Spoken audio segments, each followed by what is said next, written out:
Hello, welcome to Cindy's Artistic World. Let's enter the realm of my food, where chicken was on sale, and it was boneless, skinless chicken for $1.99 a pound. So I bought a few packs, and it's time for canning. Here you see my jars over here, ready to be loaded. So first thing I do is I rinse and clean them off. If there's some oddities, I clean those off. This was very clean chicken breast to start with, so I didn't have to do much more than rinse it. Once it's all rinsed, I'm going to move it over to my butcher block and cut this baby up. I'm not worried about consistency and size. I do large bite-sized bits, at least for this day. Sometimes I'll use quarter pieces for canning. Sometimes, if it's organic, smaller chickens, I'll do whole. But anyway, I'm going to load each one of these up to the thread line of the jar.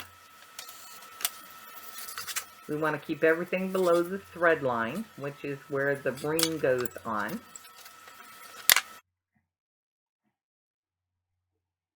And that's so that it doesn't boil over and come out during canning process. You can remove little bits of the skin or fat if you want. Inevitably, you never have the same amount. 6 jars fit easily into a pressure canner. So I take and I fill up my last jar, and then I plug in the pieces wherever they look like they're going to fit. Now I'm going to take and add my preservative, which is non-iodized salt. The reason for non-iodized salt is because the iodine can discolor your meats, make your water cloudy. So it's just mostly for aesthetics. It won't hurt either way. If you find you don't have it, you can use the other. It's just going to be a little different looking.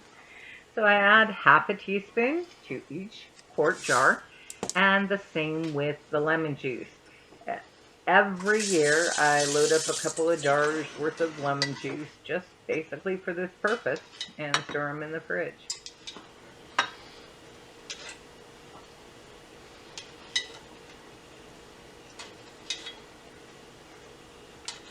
You don't have to have perfect measurements, folks. It's all going to work. It's all good.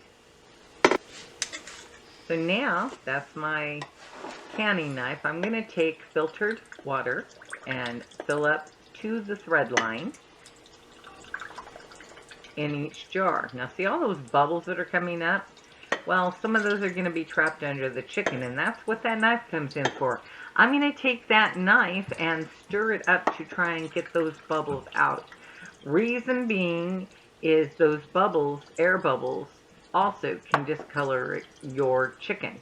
And so to have the beautiful chicken that you want for any plate and dish, let's stir it up and get those air bubbles out as best we can. If a few remain, it's not going to hurt, because a lot of them will also come out during the canning process because your food really boils. So I'm going to take and go around the outside first, and you'll see the water level drop. And you can see all those bubbles coming up. And then after I go around the outside, I'm going to do the inside as well. So I'm going to poke in there and do the same thing, stir it up, try and get the bubbles out. And I'm going to go through and do the same thing with every jar. You can see how the water level dropped below the ring line. And we'll come back to that in a minute when I refill them.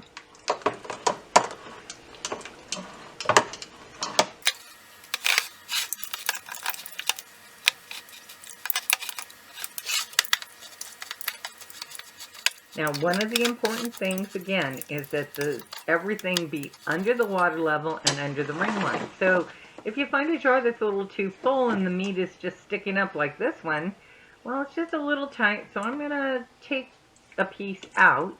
And this one's too big to fit in the other jar, so I'm going to look for a smaller one and pull it out and put it where it fits. Same thing for all 6 jars. Just go around, do it. And then you're going to take, after they're all prepped for this and all the food is under that ring line, and you're going to fill them back up with your filtered water.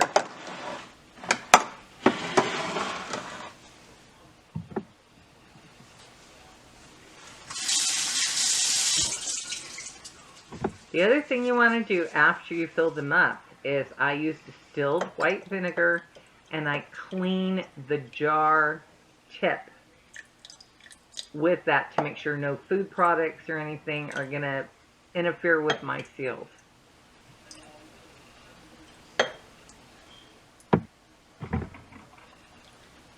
So then I'm going to put the lids and the rings on, and I'm going to put water in my canner. I do not want to overload my canner. It's a mistake I made after years of water bathing. So you want to put a bit in, and then you don't want more than a few inches. So when you put your jars in, again, you're going to have water displacement. So you want to be careful not to overfill, put the jars on, and then add more water. Important factors. One is to make sure your seal is always cleaned. I always clean this beforehand, but make sure that this is clean and in place properly. And then there's a little hole right here. Let's see if I can get it. Little hole right here. And you're going to look through and make sure you can see the light through that. You don't want that plugged. Water in, jars in, and a splash of distilled vinegar goes in to keep my jars from discoloring. And then I'm going to add a little water, and I don't want it to be very high.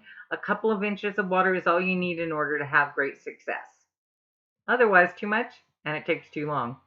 So the trickiest part about putting the lid on is there's a little arrow right here. There's a little diamond, half diamond, little arrow. You match those up as you put your lid on. Otherwise it can take you all day to figure one of these out. So now it's the patience tester. I'm going to turn my heat up to about 7.5 to start until the pressure starts to build. And then steam is going to come out of the top of this. And when the steam comes out of this, then I let it vent for 10 minutes. So here is the other thing about it. You can't walk away. You can go, but you better not go far. Yeah, you can see it. There is steam coming. Now I'm going to reset my timer for 10 minutes to let it vent.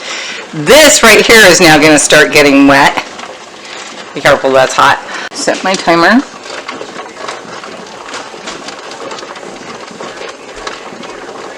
Okay.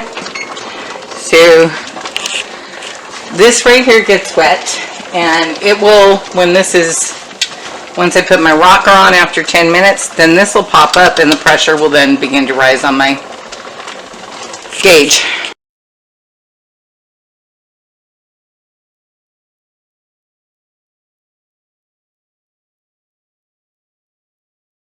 So now I've reached my prime objective in pressure. So now I'm going to turn this down slightly again, and usually between 5 and 6, depending about how much water, it will stabilize.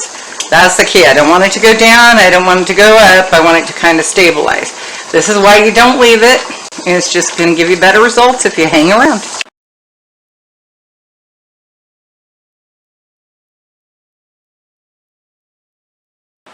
So now I use this jar lifter and pull all my jars onto a towel. Look at that bubbling goodness going around.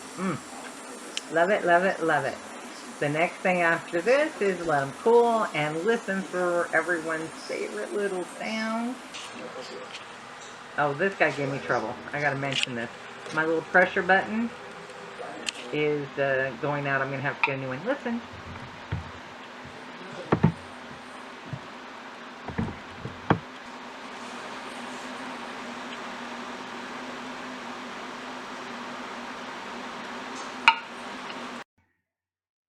Yep, those pings of success as your jars seal. Thank you all for watching. Please give us a like if you enjoyed this video, and I'll see you next time.